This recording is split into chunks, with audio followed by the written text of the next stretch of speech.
Here we begin with the rapid fire section, and the first question goes like, what do you think is the bigger problem for Mumbai? Potholes or traffic? Honestly, both, and they're both related. Vada pav or pav bhaji? Pav Bhaji. A movie name for current Maharashtra politics? I saw the first part, which is Dune. Just a vast open space. Your first crush? A girl from my class. Your nickname? MD. Who, according to you, is the best dressed politician? I would say a man who's always looks, despite his grueling schedule, who looks like he's still fresh.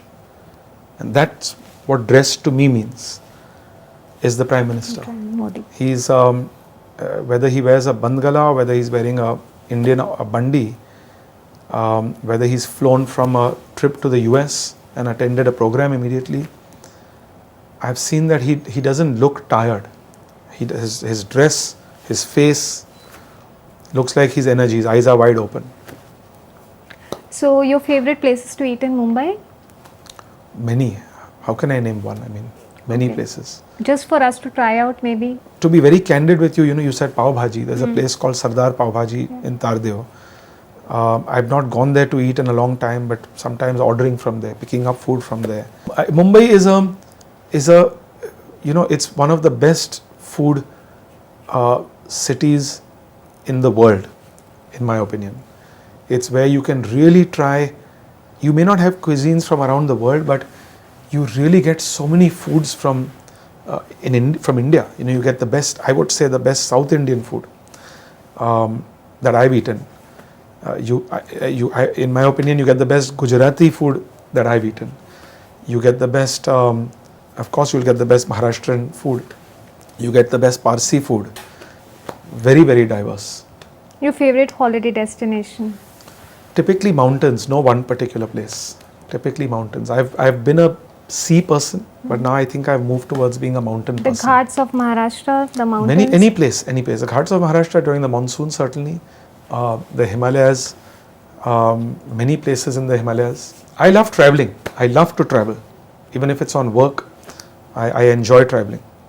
For me, traveling means even getting on a plane, meeting someone on the plane, the food you eat, the people you meet, even if you're at work, going for a walk in that city, exploring cultures, going to a local market. I love doing those things. So your last word to all your supporters and all the voters for the upcoming elections? My last word to the voters of Mumbai would be, or even beyond Mumbai, would be, please look at your candidates very carefully. Please select good people who can represent you. This is a very crucial time in India's history, in Mumbai's history. This is a time when India is at a cusp, at a tipping point of which direction the country should go in. We have very high tailwinds in a sense that the world wants to move away, divest from China. The world is looking towards India. It's for us as Indians, not just the politicians, not just the bureaucrats, not just business leaders, but you and I, the voter, to make the most of that. And most importantly, to please go out and vote. There's no point, regardless of who you vote for, there's no point critiquing the government for 5 years, critiquing politicians for 5 years, and then saying I'm not registered to vote. So things have become easier. The Election Commission, to their credit, have made the system of being able to vote much easier than it was 20 years ago when I entered politics. You had to do things manually, you can do things online now. And there's no excuse really why, if you're above the age of 18, you won't go out and vote in the next 2 months. Thank you so much, Mr. Deora. It has been such an insightful conversation. Thank it was you so a much. pleasure to have you here. Subscribe to Midday India. Get direct notifications on all our videos by clicking on the bell icon.